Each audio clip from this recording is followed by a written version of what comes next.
Kembali lagi bersama aku Linda. Ternyata setelah sekian lama ya aku nggak ngupload video, ternyata pada kangen juga sama updatean aku berikutnya. Nah di sini karena spesial bulan ulang tahun aku bulan Juni, jadinya aku akan lebih kayak sharing-sharing gitu sih tentang relationship. Nah di sini aku akan membahas tentang kasusnya teman aku ya.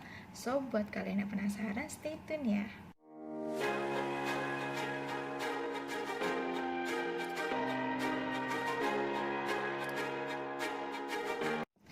Oke, di sini aku akan bahas tentang kasusnya temanku. Jadi aku punya teman kantor di kantorku yang lama. Itu dia tuh sebenarnya anak pelayaran dan dia baru banget gitu. Gak baru banget sih. Udah berapa lama gitu dia habis selesai layarnya gitu. Dia juga udah nikah, dia udah berumah tangga. Kemudian dia juga udah punya anak.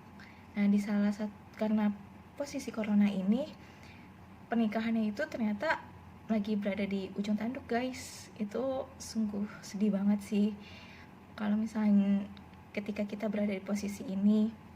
Jadi di sini aku akan lebih kayak ngasih tips aja ya gitu kan, ngasih saran gimana sih caranya ketika kalian berada di posisi ini dan mengalami kejadian yang seperti ini juga yang sama. Oke, jadi seperti yang aku tahu dari teman-teman aku yang anak-anak pelayaran, kalau ketika dia habis selesai layar itu tuh pasti apa ya, kayak kita bakal disuruh balik ke tempat dimana kita tinggal, dimana kita berasal, untuk memperpanjang surat izin layar untuk bisa kembali bekerja setelah nanti ada panggilan kerja lagi atau di tempat yang sebelumnya dia disuruh berlayar lagi. Dan karena posisinya itu dia sama ceweknya itu udah 5 tahun pacaran, dan yang ceweknya ini tuh udah ngebet banget buat nikah karena udah pingin banget gitu punya anak. Makanya yang si temanku ini disuruh sama ceweknya ini buat jangan memperpanjang surat izinnya gitu, surat izin untuk berlayar. Padahal kan kalau misalnya seperti itu ya gimana ya, dia kasihan yang jadi cowoknya gitu, dia kedepannya nggak akan bisa, akan susah buat nyari pekerjaan lagi gitu. Nah, kalau di kasus yang seperti ini sih, kalau menurut aku di sini yang salah adalah ceweknya, karena dia menuntut yang cowoknya ini untuk segera atau enggak secepatnya buat nikahin dia. Ya I know sih gitu kan, ya dimana-mana juga cewek ya yang pacaran 5 tahun atau bahkan yang udah lebih dari 5 tahun tuh pasti bakal mau lah gitu kan, bakal mau suatu saat tuh bisa diseriusin gitu sama pacarnya sendiri, sama orang yang udah benar-benar ngerasa dia itu adalah partner hidup kita gitu. Siapa sih gitu kan yang nggak mau cewek yang dihalalin gitu kan, yang minta dihalalin sama the partner of life-nya dia gitu. Cuman karena kasusnya seperti ini, kalau menurut aku sih seharusnya sih yang jadi cewek tuh sebaiknya lihat sikon dulu yang si cowoknya ini. Cuman karena yang si ceweknya ini nggak masalah sih, si ceweknya ini nggak masalah kalau misalnya ternyata si cowoknya ini belum mempunyai pekerjaan setelah dia selesai berlayarnya ini.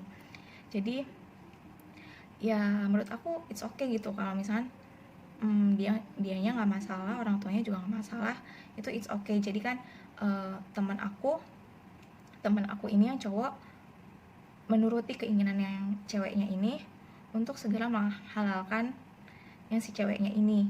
Jadi istilahnya untuk menikahkan si cewek ini dari hasil layarnya dia dan hasil layarnya dia digunakan untuk biaya nikahnya dia serta biaya kehidupan setelah nikah berikutnya. Nah, setelah hasil dari gajinya yang temanku yang si cowok ini habis karena buat biaya pernikahan selanjutnya, jadi kan otomatis yang si cowok ini kan udah nggak punya apa-apa lagi, dan masih stuck belum dapat pekerjaan karena dia belum mengurus surat izin untuk berlayarnya dia. Jadi kan yang si ceweknya ini yang menjadi istrinya ini, dia menjadi single fighter di dalam mempertahankan rumah tangganya. Dan selama itu berjalan, yang si ceweknya itu nggak masalah kan, sampai suatu saat orang tuanya yang si cewek ini serta yang ceweknya ini menuntut si cowok ini untuk segera punya momongan. Padahal yang si cowoknya ini atau yang dia sekarang jadi teman sahabat aku itu sebenarnya udah bilang terus terang sama si ceweknya ini kalau dia masih belum mampu untuk kalau punya anak, karena kan dia pasti bakal mikir ke depannya seperti apa, seperti misalkan biaya pendidikannya gimana, terus biaya kehidupan setelah punya anak gimana kan. Tapi ya karena yang si ceweknya ini dan orang tuanya nuntut banget dan emang ngotot banget gitu kan punya anak, jadinya ya udah serah dan menuruti keinginan si cewek dan keluarganya si cewek ini untuk bisa mempunyai anak.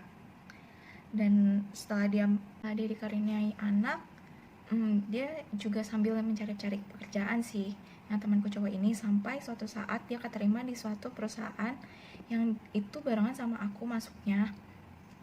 Dan itu dia nggak lama sih di situ, dia cuman bertahan 1 bulan karena menurut dia dengan gaji yang segitu dia nggak bisa survive dengan dia yang udah punya istri dan punya anak. So makanya dia keluar setelah 1 bulan kerja di situ. Terus nggak berapa lama kemudian kan corona datang dan membuat teman aku itu jadi makin susah untuk mendapat pekerjaan, karena pasti ya bakal jadi seperti ini hasilnya. Jadi yang suatu saat bakal hasilnya jadi yang ceweknya menuntut buat cerai, atau misalkan keluarga dari yang ceweknya ini menuntut untuk mereka berdua cerai gitu. Dan akhirnya ya kejadian lah seperti ini gitu. Tapi mereka sekarang belum yang benar-benar sampai cerai sih gitu. Jadi yang si ceweknya ini baru cuman ngeblokir kontaknya yang si cowoknya ini buat kayak, menurut aku sih buat kayak mau buktiin yang si cowoknya ini dia bener nggak bisa mempertahankan rumah tangganya. Aku ini dengan seenaknya bilang, ya udah Lin, kalau emang misalkan dia mau minta cerai ya udah gitu, gue cuman bisa hanya pasrah.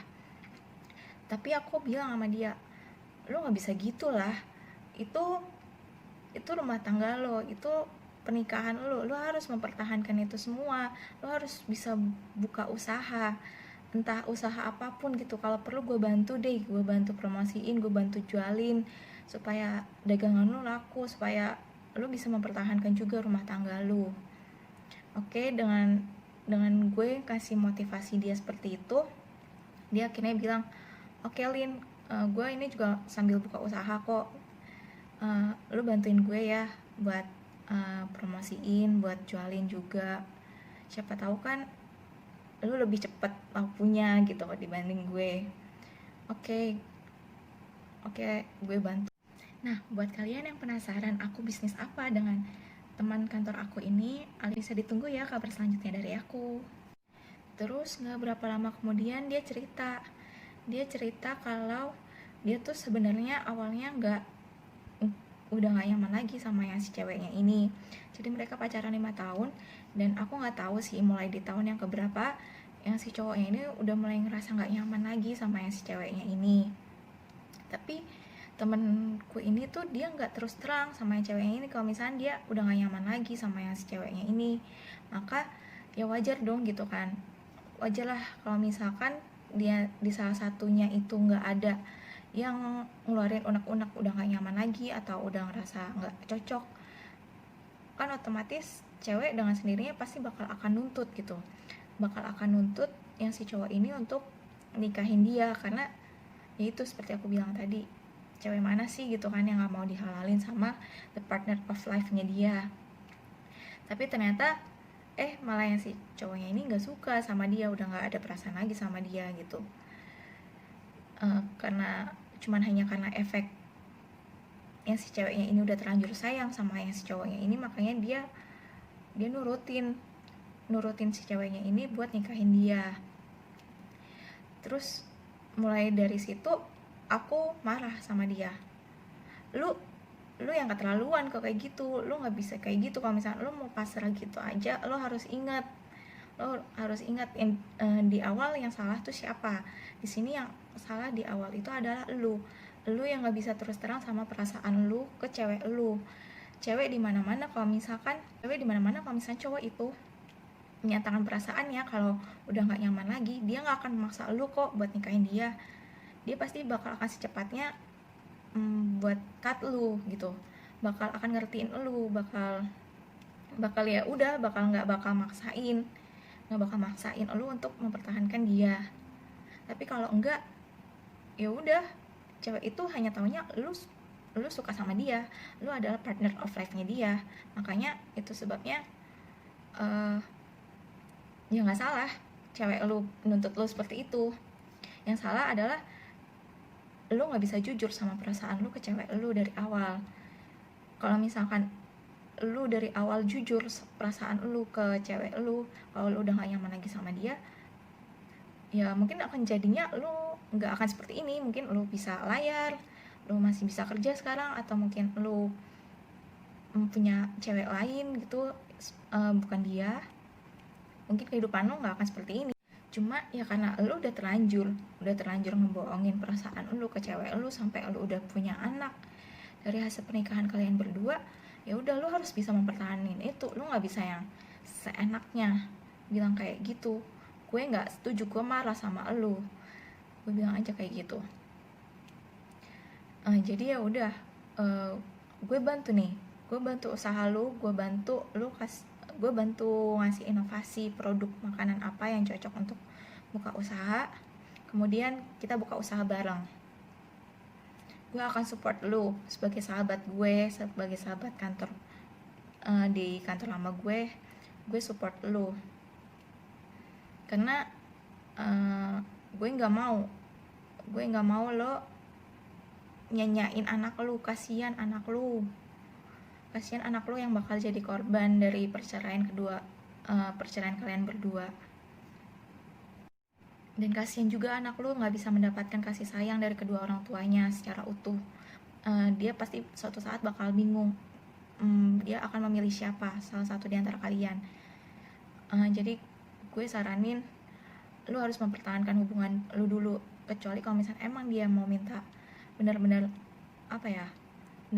udah minta cerai tanpa dia melihat hasil proses lu, hasil kerja keras lu, gimana lu mempertahankan rumah tangga lu, it's okay, itu terserah lu, keputusan lu. Gue nggak mau ikut campur gitu. Itu rumah tangga lu harus urusin berdua sama istri lu, karena gue nggak mau jadi orang tiga yang ikut campur dalam urusan rumah tangga lu. Kalau kalian menghadapi kasus seperti ini, tolong ya, saran aku yang pertama, sebelum kalian nikah, pastiin dulu apakah dia benar-benar the partner of life kamu atau enggak. Apakah dia orang-orang yang benar lu cari buat susah senang sama-sama lu. Jangan pernah membohongi perasaan kalian sendiri sebelum kalian melanjutkan pernikahan, karena pernikahan itu sekali seumur hidup dan pasti semuanya juga pingin seperti itu. Makanya kalian harus memastikan perasaan kalian itu benar nggak buat orang itu.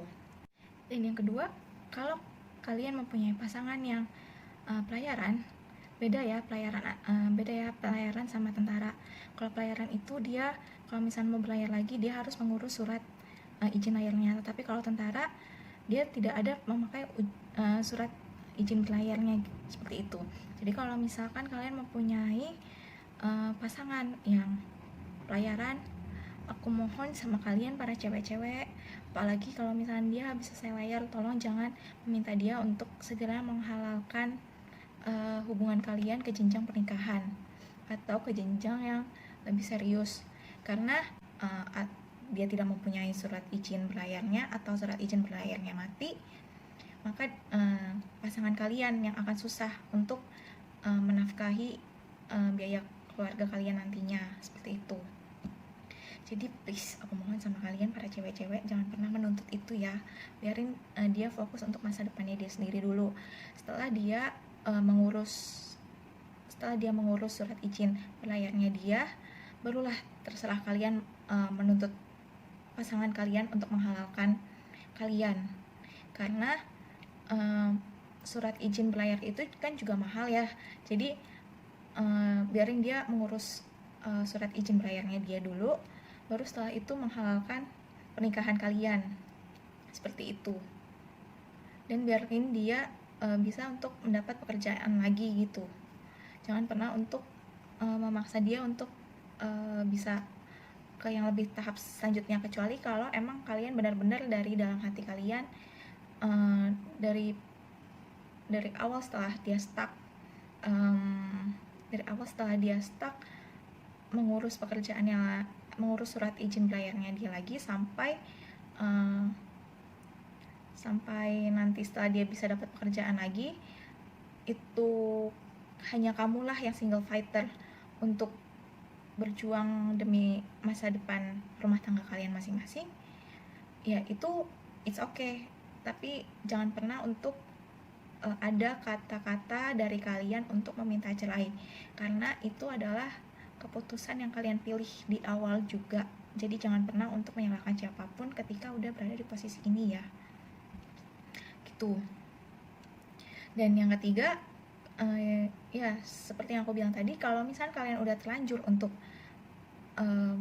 mengarungi bahtera rumah tangga dan posisinya seperti ini, di posisinya suami kalian belum punya pekerjaan, ya aku mohonlah kalian sebagai para cewek-cewek tolong bantu dukung usaha suami kamu atau support suami kamu untuk terus cari pekerjaan lagi, untuk melamar pekerjaan lagi atau buka usaha baru,